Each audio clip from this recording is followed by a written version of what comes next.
루돌프 회수는 직접 총을 쏘지 않았다. 하지만 그는 살인이 일상이 되는 죽음의 기계를 만들었다. 조용하고 효율적으로. 그는 편안한 집에서 이 일을 했고 가족은 가스실에서 몇 미터 떨어진 곳에 살았다. 후회하지 않는 남자를 어떻게 처벌하는가? 루돌프 호스는 스스로 방아쇠를 당기지 않았다. 하지만 그는 살인이 일상적이고 조용하며 효율적인 시스템을 구축했다. 그는 가스실에서 몇 야드 떨어진 편안한 집에서 가족과 함께 이 일을 수행했다. 어린 시절부터 의심 없이 복종하라는 교육을 받은 호스는 아우슈비츠의 사령관으로 성장하면서 살인기계의 완벽한 한 부분이 되었다. 그는 사람들을 고문하거나 비명을 지르지 않았다. 그는 계획하고 계산했다. 그는 하루마다 수만 명을 죽이는 시스템을 조직했으며 항상 냉정하게 목소리를 높이지 않았고 질문하지도 않았다. 어떻게 후회하지 않는 남자를 처벌할 수 있을까? 그의 마지막 날에 실제로 무슨 일이 있었을까? 그리고 그의 자해파는 전시의 악의 본질에 대해 무엇을 알려줄까? 악의 탄생. 루돌프 호스는 1900년 11월 조용한 바덴바덴 마을에서 태어났다. 그는 1900년대 최악의 체계적 공포를 구축할 남자의 평범한 시작이었다. 그의 아버지는 아프리카에서 군 복무를 한 상인이었다. 어린 루돌프는 의무와 복종에 대한 엄격한 가톨릭 규율 아래 성장했다. 호스 가정은 개인적인 표현의 장소가 아니었다. 그것은 명령을 따르는 훈련의 장이었다. 그의 아버지 프란츠는 동아프리카에서 명확한 기대를 가지고 돌아왔다. 그의 외아들은 신부가 되어야 하며 아무 질문도 받아들여지지 않았다. 권위에 따르는 초기 훈련은 사립교사들에 의해 강화되었고 소녀는 조용하고 복종하며 개인적인 희생에서 가치를 찾는 법을 배웠다. 그는 보통의 친구가 없었고 오직 일상과 의무만 있었다. 그의 유일한 진정한 관계는 그의 말과의 관계였다. 이 작은 세부사항은 나중에 100만 명 이상의 사람들을 감정 없이 죽이게 될 누군가의 깊은 외로움을 나타낸다. 이른 시기에 큰 변화가 일어났다. 루돌프가 13세였을 때 그의 아버지가 사망했다. 이것은 그를 자유롭게 해줄 수 있었지만 그 빈자리는 빠르게 다른 통제 시스템으로 채워졌다. 유럽은 전쟁의 긴장이 고조되고 있었다. 부모의 압박이 없지만 복종훈련은 여전히 강력했던 10대 호스는 군대에서 새로운 시스템을 찾았다. 그는 자신의 나이를 거짓말하고 놀랍게도 21대 바바리안 드라군 연대에 들어갔으며 이는 그의 아버지와 할아버지가 복무했던 부대였다. 14세에 그는 독일 제국 군복을 입고 있었다. 그는 독일 아시아 군단의 일원으로 터키 전선에서 전투하였고 팔레스타인, 이라크, 시리아에서 오스만 제국과 함께 싸웠다. 전쟁의 잔혹함은 10대에게 기대되는 대로 그에게 영향을 미치지 않았다. 그는 3번 부상을 입었고 말라리아에 걸렸으며 꾸준한 복무로 철십자 훈장 2급과 터키에서 수여한 철초장 훈장을 받았다. 18세가 되기도 전에 그는 자신의 기병 부대를 지휘하고 있었다. 그의 나이로는 놀라운 성취였으며 그의 냉철한 효율성을 보여주었다. 어둠으로 가는 길. 1978년 독일의 패배는 호스를 그가 알아볼 수 없는 나라로 떨어뜨렸다. 그의 어머니는 그가 떠나 있는 동안 사망했으며 10대 군인은 질서가 대신 혼돈으로 대체된 패배한 나라로 돌아왔다. 베르사유 조약은 많은 독일인들이 배신으로 느끼는 조건을 부과했다.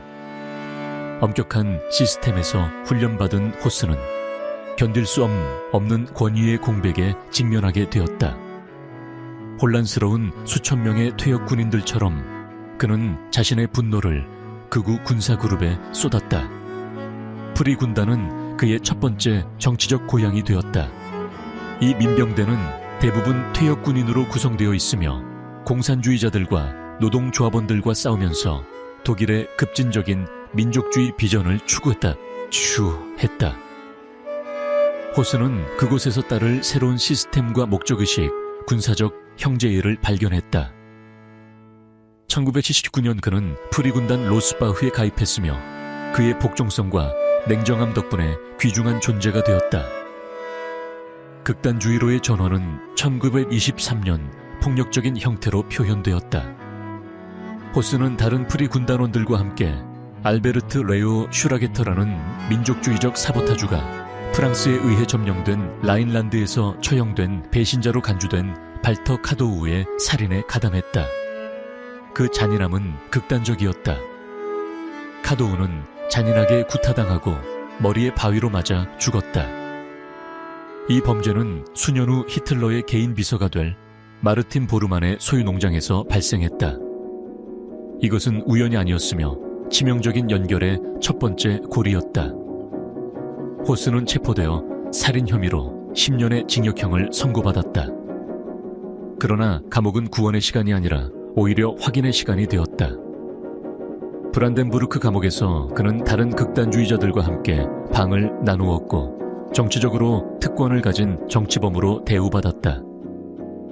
그곳에서 그의 세계관은 바이마르 정치인들, 공산주의자들, 그리고 무엇보다도 유대인들에 의해 배신당한 독일이라는 개념을 중심으로 결정되었다. 어린 시절의 가톨릭 신앙은 마침내 버려졌고 이제는 약하고 쓸모없는 것으로 간주되었다. 그는 1928년 특별 사면으로 석방되었다. 감옥에서 나온 사람은 더 이상 혼란스러운 젊은이가 아니었다. 그는 독일 재건에서 역사적 사명을 확신한 경직된 국수주의자가 되어 있었다. 괴물의 부상. 1922년 그의 투옥 전 휴가 중에 호스는 뮌헨에서 당시 잘 알려지지 않았던 아돌프 히틀러의 집회에 참석했다. 이 미래의 지도자의 열정적인 연설은 그에게 깊은 인상을 주었고 곧 그는 나치당에 가입하여 초기 등록 회원 중 하나가 되었다. 석방 후 호스의 삶은 잠시 예기치 않은 전환을 맞이했다.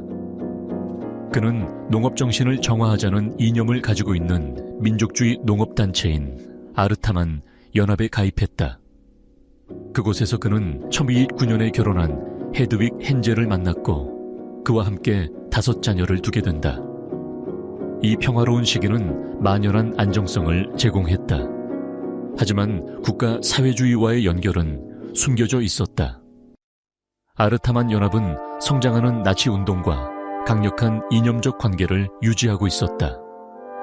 1933년 히틀러거의 권력 상승은 호스를 위한 새로운 기회를 열었다. 1934년 정당이 이미 독일을 지배하기 시작하자 그는 SS에 정식으로 가입하였다. 그의 전과 기록과 훈련된 성격은 나치들이 구축 중인 시스템에 적합한 후보가 되었다. 그는 정권에 의해 최초의 농도 수용소인 다하우에 배치되었다. 다하우에서 호스는 터도르 아이케에 감독해 그가 나중에 진정한 SS 교리라고 묘사할 기초를 배웠다. 절대적인 복종, 연민의 제거, 그리고 통제의 도구로서의 공포의 체계적인 사용. 아이케는 단순히 대의에 대한 광신적인 신자일 뿐만 아니라 나치 농도 수용소 시스템의 행정적 기초를 다지고 있는 체계적인 조직가였다. 호스는 그가 군대에서 보여준 것과 같은 훈련된 규율로 이 교훈을 받아들였다. 그의 효율성은 승진으로 이어졌다. 그는 블록 리더로 승진했고 나중에는 베를린 외곽에 위치한 또 다른 주요 수용소인 자흐센하우젠으로 이동되었다. 그곳에서 그는 처형을 감독하고 행정 능력을 기렸다. 그는 더 이상 단순한 경비원이 아니었다. 그는 나치의 억압기계에서 중요한 부분이 되어가고 있었다. 복잡한 작전을 감정 없이 조정하는 그의 능력은 동료들 가운데에서 그를 돋보이게 했다. 이 시기 동안 호스는 SS의 수장인 하인리히 힘너와 가까운 관계를 발전시켰다. 이 연결은 그의 미래에 결정적인 역할을 하게 된다. 아우슈비츠의 탄생. 1940년 독일이 점령 지역으로 캠프 시스템을 확장해야 할 필요성이 커지자 힘너는 호스를 특정 임무에 개인적으로 선택했다. 그것은 크라코프 근처의 이전 폴란드 막사들을 조사하여 새 집중 수용소로 전환할 수 있을지를 점검하는 것이었다. 선택된 장소는 오슈비엥침이라는 작은 마을 외곽에 사용되지 않는 군사기지였다. 독일에는 이를 아우슈비츠라고 불렀다. 호스가 이곳에서 본 것은 애드밴스먼트의 기회가 아니라 그의 복종, 효율성, 그리고 감정적 냉정함이 현대 역사상 가장 큰 체계적 범죄로 절정에 이르는 무대였다. 1940년 5월 1일, 루돌프 호스는 그를 역사상의 가장 어두운 페이지에 불멸로 남길 직위를 맡았다. 아우슈비츠 집중수용소의 지휘관. 이 임명은 우연이 아니었다. 호스는 제국이 필요로 하는 특성을 정확히 구현했다. 군사적 규율, 행정적 효율성, 그리고 무엇보다도 흔들림 없는 충성과 독특한 감정적 분리. 장소 선택은 실용적인 고려에 기반했다. 이전 군사복합체는 사용할 수 있는 기본적인 인프라를 제공했다. 막사, 기본적인 위생시설, 그리고 관리 건물. 지리적 위치는 최적이었다. 독일과 새로 정복된 동부 영토를 연결하는 철도 조인트에 위치하고 있어 대량 운송이 용이했다. 그가 도착하자마자 호스는 체계적인 비전을 보여주었다. 수용소는 자급자족, 기능적, 확장 가능해야 했다. 이전 막사들은 주로 폴란드의 정치적 반대자를 수용하기 위해 개조되었다. 이 초기 단계에서 전선의 전기, 철조망과 전략적 지점의 감시탑이 세워졌으며 외부 세계와 분리된 벽이 세워졌다. 이 첫 번째 발전, 나중에 아우슈비츠 I로 알려지게 될 장소는 전체 복합체의 행정 중심지가 되었다. 지휘본부, SS 장교들의 숙소, 그리고 호스의 개인적인 거주지가 그곳에 위치했다. 지휘관은 아내 헤드윅과 5자녀와 함께 그곳으로 이주했다. 아우슈비츠 I의 배열은 호스의 군사적이며 관료적인 사고를 반영했다. 직사각형 벽돌 블록이 정렬되어 줄지어 배치되었고, 거리 또한 체계적으로 번호가 매겨져 있으며 야외 형성과 통제를 위한 공간이 있었다.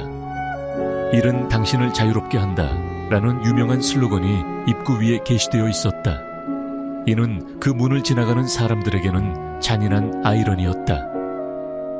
죽음의 기계. 실질적인 변화는 1941년 3월 헤일리히 힘너의 방문 이후 시작되었다.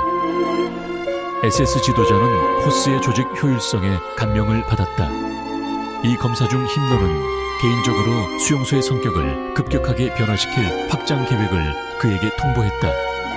그는 초기에는 주로 소련의 수용소를 수용할 수 있는 두 번째, 훨씬 더 큰 복합체의 건설을 지시했다. 이 확장은 그해 6월 시작될 예정인 소련의 침공인 바르바로사 작전과 관련이 있었다. 이 새로운 복합체인 아우슈비츠 II 비르케나우는 원래 수용소에서 약 2마일 떨어진 곳에 지어질 예정이다. 호스는 직접 계획을 감독하며 극도의 조건에서 사형수들이 수행할 광범위한 배수 작업이 필요한 읍지대에서의 장소를 선택했다. 이 건설 기간 동안 수천 명이 사망했다. 비르케나우를 특별히 특징 짓는 것은 크기뿐만 아니라 그 목적이었다. 1941년 이래 나치 정책이 더욱 극단적으로 변하면서 특히 소련 침공 이후 최종 해결책이 형성되기 시작했다. 이 맥락에서 아우슈비츠는 기존의 집중 수용소에서 단순한 살인을 위한 시설로 변모하게 된다. 결정적인 순간은 1941년 9월에 찾아왔다. 호스는 아우슈비츠 I의 실 1번 블록에서 알려진 죽음의 블록에서 끔찍한 실험을 승인했다. 대략 850명의 수감자들이 주로 소련 및 폴란드인 무작위로 선정되어 건물의 지하에 감금되었다. 거기서 SS 장교들은 부지휘관 칼을 프리트슈의 감독 하에 호스의 승인을 받아 처음으로 해충구제를 위해 개발된 독가스인 제클론 B의 결정체를 투입했다. 그 결과는 처형자들에게 성공적으로 우수 간주되었다. 모든 수감자들은 몇 분 안에 사망했다. 무기나 처형자의 직접 참여 없이도 이루어졌던 것이다. 이 순간은 홀로코스트의 상징이 될 방법의 탄생을 의미한다. 호스는 매우 체계적으로 필요한 가스의 최종량을 연구하라고 명령했으며 챔버의 부피와 희생자의 수에 기반하고 효과를 최대화하는 이상적인 온도와 후속 환기를 위한 정확한 시기를 정했다. 산업적 살인. 1942년과 1943년 동안 호스의 지휘 아래 비르케나우는 급격한 변화를 겪었다. 처음에는 벙켈1과 벙컬2로 알려진 두 개의 임시 말살 시설이 건설되었으며 이들은 각각 빨간 집과 흰 집으로 불렸다. 이들은 구식 농장 건물로 개조된 가스실이었다. 그들은 곧 불충분함이 드러났다. 제너치드의 산업화는 시레마토리움 II, IAII, ISU, VBRA 불리는 4개의 거대한 말살 복합체가 건설되면서 정점에 이르게 된다. 각 복합체는 수천 명을 동시에 죽일 수 있는 지하 또는 지상 가스실을 갖추고 있었으며 대규모 화장시설과 직접 연결되어 있었다. 이 과정을 용이하게 하기 위해 호스는 비르케나우로 직접 이어지는 철도 가지를 건설하라고 명령하였다. 이는 중앙 플랫폼인 램프로 끝났다. 그곳에서 탈출자들은 기차에서 내리고 선별을 받았다. 악명 높았던 요제프 맹겔레를 포함한 SS 의사들은 간단한 제스처로 누가 임시 노역으로 살고 누가 즉시 가스실로 보내질지를 결정하였다. 이 시스템의 효율성은 그 냉정하게 계산된 분위기에서 충격적이었다. 비인간적인 조건에서 며칠 동안의 여행으로 지친 새로운 도착자들은 거짓된 질서에 환영과 함께 맞이받았다. 그들은 장기간의 여행 후 소독을 위해 소지품을 깔끔하게 남기고 옷을 벗고 샤워를 준비하도록 지시받았다. 가스실은 욕실 시설을 흉내내도록 설계되어 있었고 천장에는 가짜 샤워기가 있었다.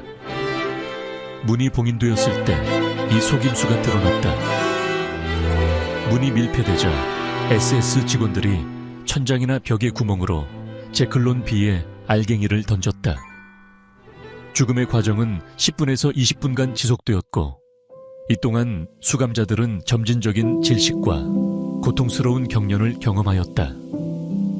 호스는 후에 자신의 회고록에서 시신이 피라미드 형태로 쌓여 있었고 가장 강한 이들이 위에서 공기를 원망하며 힘없이 머리를 들어 덜어낼 수 없었던 일을 냉정히 묘사하였다.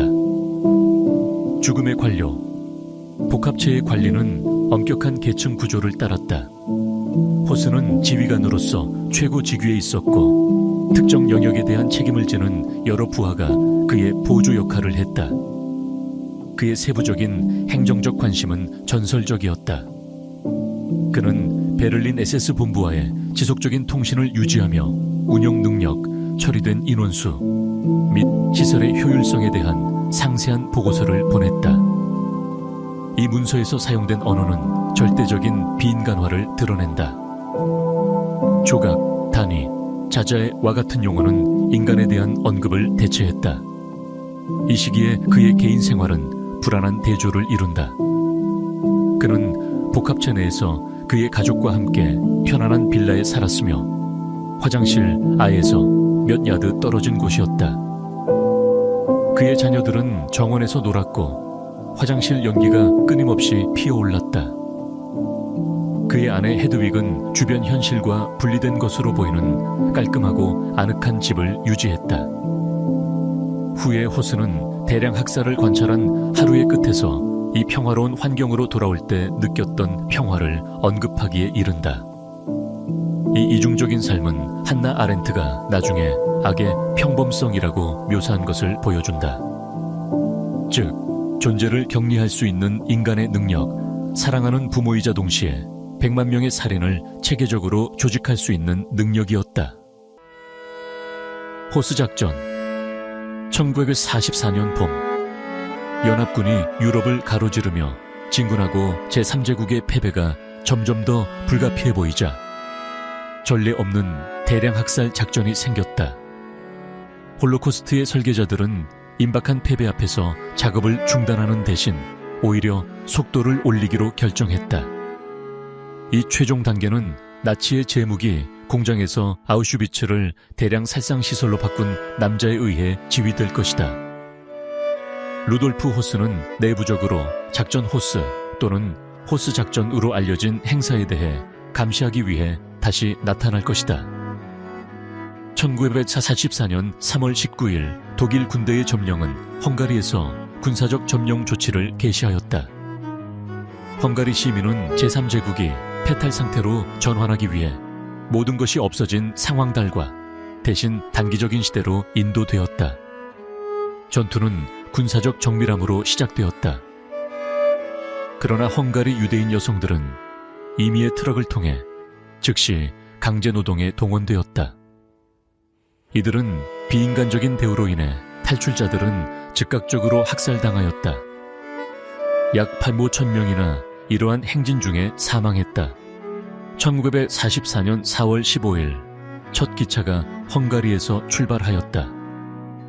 그 후 56일 동안 약 147개의 기차가 상전 1,000명의 헝가리 유대인을 아우슈비츠로 송환했다. 이번 작전은 전례 없는 수치로 치솟아 최고 날에는 하루에 1,000명의 사람들이 가스실에서 매장되었다. 이들은 이삭되어 있으며 화장장의 운영 능력을 유지하기 위해 모든 화장시설을 동시에 운영했다. 마지막 나날 1945년 1월 레드아미가 폴란드로 진군하면서 아우슈비츠에서 소련의 포화가 울려 퍼지기 시작했다. 루돌프 호스와 홀로코스트의 다른 설계자들에게 분교의 시간이 도래했다. 1월 17일 하인리히 힘너는 아우슈비츠의 완전한 대피를 승인했다. 그 이후 혼란한 증거 파괴가 시작되었다. 문서가 불태워지고 주요 시설이 폭파되어 아카이브가 파괴되었다. 그 과정에서 수천 개의 문서가 온전하게 남겨져 조사관들에게 중요한 증거가 되었다. 다음 날 악명 높은 죽음의 행진이 시작되었다. 약 6,000명의 수감자가 깊은 겨울 폴란드를 가로질러 서쪽 수용소로 도보로 이동되었다. 지쳐 쓰러지거나 탈출하려는 이들은 즉시 처형당했다. 1월 27일 소련의 선봉부대가 마침내 수용소를 해방하였다. 그들은 귀환할 수 없었던 7,000명의 극도로 아픈 수감자를 발견하였다. 수년간의 전쟁에 신념을 가지고 있었던 군인들은 전례 없는 산업화된 잔혹함의 증거에 깊이 충격을 받았다. 압수된 물건의 산, 죽어가는 사람들로 가득한 막사, 그리고 부분적으로 파괴된 그러나 인식 가능한 학살시설. 그때까지 호스는 이미 베를린 근처의 레벤스부르이크, 주로 여성용 수용소에서 운영되고 있었다. 1945년 3월 임박한 패배에 직면하여 그는 힘너에게서 지시를 받았다. 사라져라. 추격. 그는 정밀하게 프란츠 랑이라는 거짓 신원으로 적응하였다. 그는 SS와의 어떤 관계없이 해군 대원이라고 주장하였다. 그럼에도 불구하고 거짓 문서로 외모를 바꾸고 덴마크 국경 근처에 슈레스비히 홀슈타인으로 향했다. 그는 거짓 신원으로 농장 노동자로 이동했다. 전략은 처음에는 효과적이었다. 이전에 아우슈비츠 지휘관은 익명의 농촌 노동자로 변신하여 불필요한 상호작용을 피하며 극도로 낮은 관심을 유지하였다. 한편 연합군은 나치의 전쟁 범죄를 목록화하고 책임자들을 기소하기 위한 법적 체계를 수립하기 위해 진전을 이루고 있었다. 1946년 3월 영국군은 호스 가족의 가능적인 위치에 대한 정보를 수집하였다. 정보팀은 한스 알렉산더 대위의 주도로 배치되었다. 알렉산더는 1946년 가족과 함께 영국으로 도주한 독일 유대인으로 개인적인 동기를 더했다. 그들은 첫 번째로 헤드윅 호스를 찾았다. 3월 8일에 체포된 후 그녀는 결국 남편의 행방을 밝혔습니다. 그 포획은 3월 11일 밤에 발생했다. 알렉산더의 팀은 호스가 한 축사에서 자고 있는 것을 발견했다. 그는 여전히 프란츠랑이라는 거짓 신원을 주장하였다. 하지만 알렉산더는 그가 결혼 반지를 끼고 있다는 점을 알아차렸다. 이는 한 쌍의 외부 해양대원의 신원으로서 다소 이례적이었다. 그들이 반지의 내부를 보여달라고 요청했을 때 호수와 그의 아내의 이름이 새겨져 있었다. 이는 확실한 확인이 되었다. 가장 불안한 점은 호스의 반응이었다. 그는 후회도 없었고 자비를 구하지도 않았으며 감정의 붕괴도 없었다. 그는 여전히 냉정하고 기계적인 태도를 유지하고 있었다. 재판 1947년 봄 유럽이 역사상 가장 파괴적인 전쟁의 잔해에서 다시 일어설 동안 전례 없는 재판이 워쇼에서 시작되었다. 루돌프 호스는 인간의 이해를 초월한 범죄들로 인해 폴란드 최고 국립법원에 출석하였다. 전후 폴란드는 이러한 심판에 특별한 의미를 매겼다. 이 나라는 나치의 점령 동안 약 600만 명의 시민을 잃었으며 이는 인구의 거의 20%에 해당한다. 그중 300만 명이 폴란드 유대인이며 거의 완전히 제거되었다. 재판은 1947년 3월 11일 공식적으로 시작되었다. 3주 동안 이 법원에서는 생존자들, 전직 경비원들, 전쟁 범죄 전문가들 등 30명 이상의 증인들의 증언을 들었다. 가장 충격적인 증언들은 정치범인 스탄 이슬라브 라우화가 낙선 및 가스 학살을 목격한 데 대한 것이었다. 그는 호스가 효율성을 높이기 위해 조정을 하고 있는 모습을 멀뚱히 바라보았다. 또한 중요한 증언으로는 이전에 존 제특별부대 및 크렘토리움을 운영하는 태초가 포함되었다. 그는 자신의 참여를 부인치 않았고 구제와 피할 기회 직시한 후에도 자신의 활동이 감정 없이 이루어진 것을 논리적으로 표현하였다. 그에 따르면 여성들과 어린아이들이 즉시 가스렉이 옆에 있는 것을 떠나기 위해 노동에 적합하지 않아서 보냈다고 주장하였다. 이 인정은 당연하게도 그곳에 참석한 이들에게 깊은 충격을 주었다. 1947년 4월 2일 국가 최차법원이 그 결정을 발표하였다. 루돌프 호스는 모든 혐의에 대해 유죄가 내려졌고 교수형의 형을 선고받았다. 이 형에는 특별한 조항이 포함되어 있었는데 그가 권력을 행사했던 장소인 아우슈비츠에서 집행되었다는 것이었다. 최후의 행위 1947년 4월 16일의 새벽 상부 실레시아 위에 차가운 회색이 드리웠다. 수십 년 전 100만 명 이상의 인류가 사망했던 아우슈비츠의 복합체는 루돌프 호스의 처형이라는 정의의 최종 행위의 장소가 될 예정이다. 그를 그곳에서 처형하는 결정은 우연치 않았다. 이전 수감자 단체들은 그 형이 절대적 권력을 행사했던 장소에서 집행될 것을 요청하였다. 목수가 아이러니하게도 폴란드의 포로가 된 독일 군인들, 아우슈비츠 아이의 화장실, 일 근처에 간단하지만 튼튼한 교수대를 지었다. 이 근접성은 그의 과거 주거와 죽음의 기계의 간섭이 언제나 불안한 상징으로 여겨졌고 이 위치는 최종적으로 결실을 맺은 것이었다. 그의 마지막 날 동안 호스는 미세한 변화들을 보였다. 재판 중 기계적인 냉정함을 유지했던 남자는 이제 내성적인 태도를 보이고 있었다. 그는 가톨릭 성사와 활동에 참여하며 수십 년 동안 버렸던 신앙으로 돌아가는 모습을 보였다. 처형의 아침, 그는 오전 5시에 깨웠다. 그는 간단한 아침 식사를 조용히 먹고 깨끗한 수감복으로 갈아입었다. 그가 요청한 마지막 간청은 자신의 결혼 반지를 아내에게 보내는 것이었다. 이 요청은 수용되었다. 오전 8시에 그는 크라코프에서 아우슈비츠로 이동하기 위한 차량에 실려졌다. 도착 후 그는 이전 지휘관 사무실에 잠깐 들렸다. 증인들의 증언에 따르면 그는 마지막 커피를 요청하였으며 그것을 조용히 마셨다. 오전 10시에 그는 11번 블록으로 이송되었다. 그곳은 수용소 작전 발생 시 죽음의 블록으로 알려져 있었다. 그는 약 1시간 동안 이 건물에서 지내게 되었다.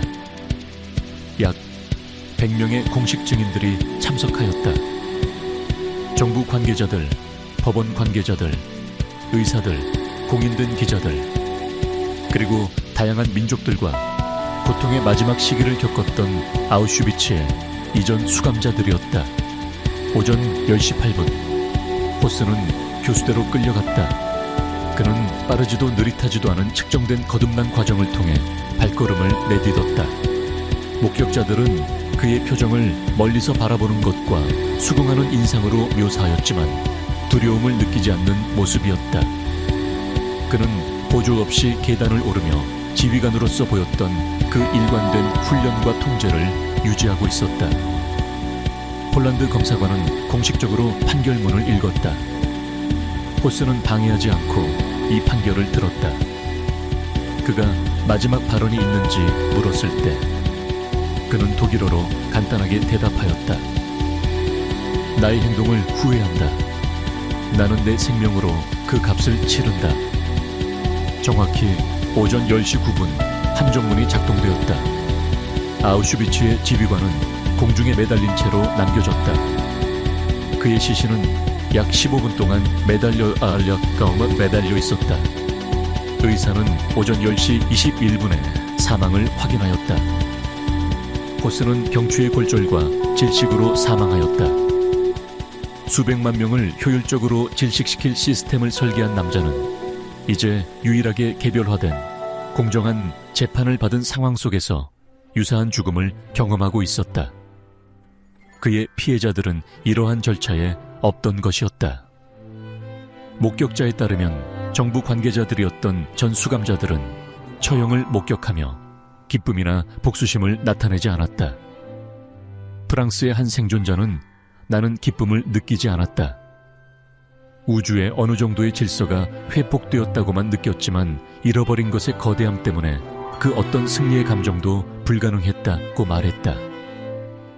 처형은 개인의 처벌 이상의 의미를 가졌다. 그것은 집단의 상징적 정의의 행위였다. 그의 처형은 단순히 응보적이지 않고 회복적이었다. 이는 그의 희생자들의 인류를 재확인하는 것이며 자신의 집행인조차 그들이 보여준 것보다 더한 인류로 처리하고자 하였다. 75년이 지난 지금 루돌프 호스의 삶과 범죄가 제기한 근본적인 질문들은 여전히 긴급하게 남아있다. 그의 이야기는 가장 파괴적인 악이 통제되지 않은 열정에서만이 아니라 기본적인 윤리적 원칙에 냉정하고 계산된 종속에서 발생한다는 사실을 상기시킨다. 호스는 그의 생애를 통해 훈련받은 대로 지혜롭고 통제가 있었으며 자신의 행동에 도덕적 의미와 분리된 듯 보였다. 그러나 그는 법의 지배 아래 공정한 재판 후에 사망하였다. 이러한 형식적 정의의 요소들은 그가 수백만 명에게 부정한 것들과 같은 원칙이었다.